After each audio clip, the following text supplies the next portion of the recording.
E aí, pessoal, tudo tranquilo? Faz um tempo que eu não apareço, né? Apareci entre aspas, né? Afinal, nunca apareci de fato. Mas enfim, faz um tempo que não posto os vídeos, porque tem sido tudo tão corrido e acabou que não consegui fazer nada. Mas o vídeo de hoje será muito massa, acreditem. Alguma vez vocês já se perguntaram por que a varinha das varinhas é tão poderosa? Se liga nesse vídeo que eu explicarei tudo. Esse é o canal iGeek.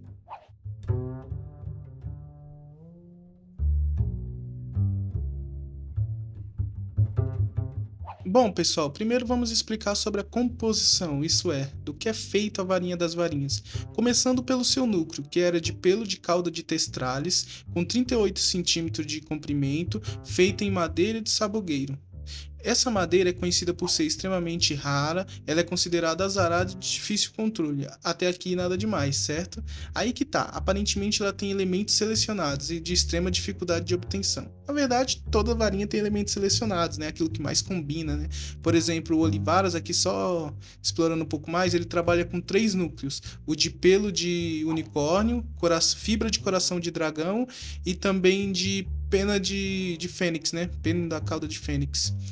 Mas enfim, no caso do sabugueiro, falamos há pouco, né? Agora, dos testrales, sabemos que somente um bruxo que viu a morte, isso é, presenciou a morte de alguém, é capaz de ver essas criaturas. Segundo o Wizard World, né, que é o novo, né, do falecido Pottermore, ele diz o seguinte sobre os testrales, abre aspas: os testrales são uma raça de cavalos alados, eles são criaturas especiais, pois eram visíveis apenas para aqueles que testemunharam a morte. Sua forma incorpórea refletia sua conexão com a vida após a morte. Com corpos esqueléticos, características reptilianas e largas asas de morcegos, eles eram, sem surpresa, conhecidos como maus presságios, apesar da sua inteligência e lealdade a alguns humanos. Os testrales eram nativos das Ilhas Britânicas e da Irlanda e eram usados para puxar as carruagens de Hogwarts, sem o conhecimento da maioria dos estudantes. Fecha aspas. Sobre presenciar a morte, sabemos que não é só ver, você tem que sofrer a perda. Um exemplo disso é o Harry. Ele viu a morte de sua mãe, mas era jovem demais para entender o que levou a não enxergar os testrales. Mas agora, após a morte de Cedrico, que ele ficou extremamente mal, ele passou a ver as criaturas. Não é que ele não sentiu a perda da mãe dele aqui no caso, né? É que ele era só um bebê, então ele não entendeu o que aquilo significava, né? Mas quando ele viu o Cedrico morrer, ele realmente entendeu e ele passou a ver essas criaturas. Certo, até aqui vemos a parte da fabricação e as propriedades dos componentes. Agora vamos para a segunda parte. Quem criou a varinha das varinhas? Bom, é dito pelo Dumbledore, lá no Limbo, que a varinha das varinhas não foi criada pela morte, como diz o conto, né, o conto da morte dos 3 irmãos. Mas aí sim, ela foi criada pelo mais velho dos Peverell. Na ocasião, ele diz o seguinte, abre aspas: então é verdade? A história toda, os irmãos Peverell? Pergunta Harry. Eram os 3 irmãos do conto, confirmou Dumbledore. Ah, sim, acho que sim. Agora, se encontrar a morte em uma estrada deserta, acho mais provável que os irmãos Peverell fossem simplesmente bruxos talentosos e temerários que conseguiram criar esses objetos poderosos. A história de que seriam as próprias relíquias da morte me parece o tipo de lenda que pode ter surgido em torno de suas criações.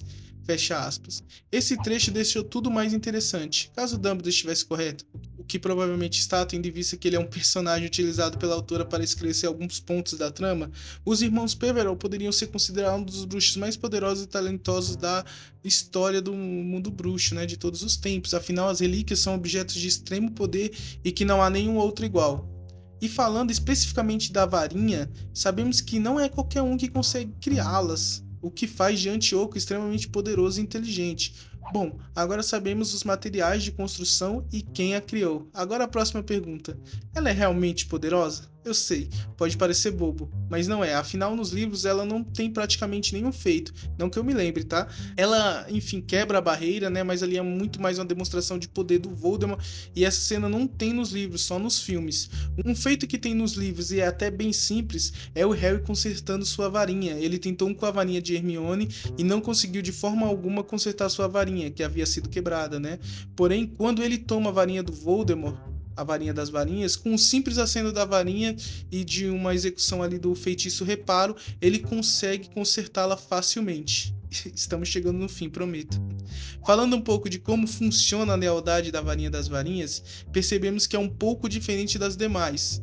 pois parece que ela tem uma conexão mais profunda com o seu escolhido. Não que as outras sejam menos profundas e tal, é porque parece que tem uma questão particular com a varinha das varinhas. Quando o Draco desarma o Dumbledore, ele vira o senhor das varinhas das varinhas. Mas quando o Harry arranca a varinha da mão do Draco, no caso a varinha do Draco, né, aquela que ele comprou no Olivaras, que ele tinha desde os 11 anos, a varinha das varinhas também passa a reconhecer o Harry como seu senhor, mesmo ela não tendo, vamos dizer assim, presenciado tal ato, né? Falando mais um pouco sobre a lealdade aí, né, aprofundando mais, ainda em Relíquias da Morte, após o Harry usar o feitiço Reparo em sua antiga varinha, ele pergunta ao Dumbledore, abre aspas, estou devolvendo a varinha das varinhas, comunicou ele a Dumbledore, que o contemplava com enorme afeição e admiração, ao lugar de onde veio. Ela pode continuar lá. Se eu morrer de morte natural como ignoto, o seu poder será rompido, não é? O senhor anterior nunca foi vencido, e será o fim dela. Dumbledore assentiu. Eles sorriram um para o outro. Fecha aspas. Isso demonstra que talvez o poder das varinhas estava vinculado ao ciclo de violência que ela tinha, fazendo com que a gente crê que após a morte do Harry, caso ele morra de forma natural, ela se tornará uma simples varinha.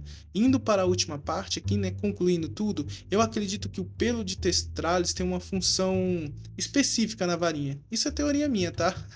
Eu acredito que quem empunha a varinha das varinhas e não tema a morte, ele poderá extrair mais poder dela ou usar ela em pleno poder, o que explica também o mau funcionamento dela na mão do Voldemort. Vale lembrar que essa questão de lealdade de varinha, né, a varinha escolhe o bruxo, essa questão é muito tido pelo Olivaras, tá? Muitos outros fabricantes de varinha não têm isso como uma vertente, mas a gente vê aqui que de fato isso acontece, né?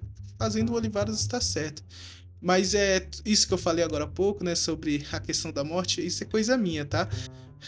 Bom, aprofundando, na história não sabemos como se faz uma varinha, sabemos o que precisa, né? Mas não o processo, sabemos que precisa do núcleo, da madeira, etc. Eu acredito que o fato dela ser a varinha das varinhas, isso é, a mais poderosa, está atrelada a alguns detalhes bem simples. Primeiro, sua construção e seus materiais, claro, né? Segundo, o seu criador.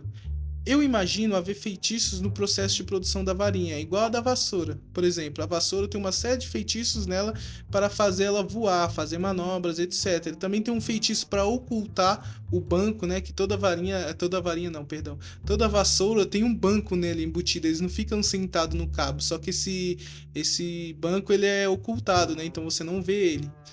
E eu acredito não ser diferente com as varinhas, tá? Os feitiços que eu acredito ter nas varinhas das varinhas, no caso, né, para tornar ela tão especial, é um feitiço extremamente poderoso, né, para potencializá-la, tornar ela mais poderosa, e talvez um feitiço que condiciona essa potencialização à sua lealdade. Mais ou menos aí, né, para quem curte anime, no caso de Hunter x Hunter, né, que você vê que os usuários de NEM, eles atrelando restrições ao uso do próprio NEM, ele potencializa, né? Então pode ser que seja um pouco parecido com isso. Agora falando sobre o diálogo ali do Dumbledore e do Harry, a gente vê que a varinha iria perder ali o seu poder quando quebrado o ciclo de ódio.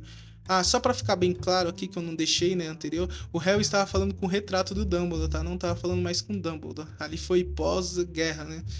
Outro ponto, lembra que o Gregorovitch estava tentando replicar a varinha das varinhas? Se fosse só madeira, núcleo e feitiços fáceis, ele teria conseguido. Acredito que ela tinha alguns feitiços que potencializavam, como eu falei, né? Deixando bem mais poderosa do que outras varinhas, vinculado ao seu ciclo de ódio, né? Lembra que eu já falei aqui no canal sobre a varinha do Harry, a de Pena de Fênix, e como ela se tornou extremamente poderosa? Porém, ela só era poderosa com o Voldemort. Para os outros bruxos, ela é uma varinha normal. Analisando mais a fundo, vemos que o mesmo poderia se aplicar à varinha das varinhas, porém ela é extremamente poderosa contra todas as pessoas, mantendo uma restrição, que eu acredito ser esse ciclo de ódio, né? É nebuloso o ramo da magia, não é mesmo? Galera, só para fazer um adendo aqui, para finalizar aqui, o Lucas da edição, né? Que o que eu esqueci de comentar é que, diferentemente dos filmes, no livro, né, como eu disse aí, o Harry deixa a varinha no túmulo do Dumbledore, ele não quebra, tá? Nos filmes ali, eu não sei porque que o David Yates quis fazer aquilo ali, mas no filme ele quebra e joga do penhasco, né? Mas nos livros é diferente, tá? Ele usa o feitiço reparo, conserta a sua varinha e deixa do Dumbledore, né, a varinha das varinhas no túmulo, certo? Mas e aí, vocês gostaram? O que acharam? Deixa seu like, se gostou, não se esqueça de comentar aqui embaixo, dicas e sugestões, compartilhe o vídeo, até a próxima aí, tchau!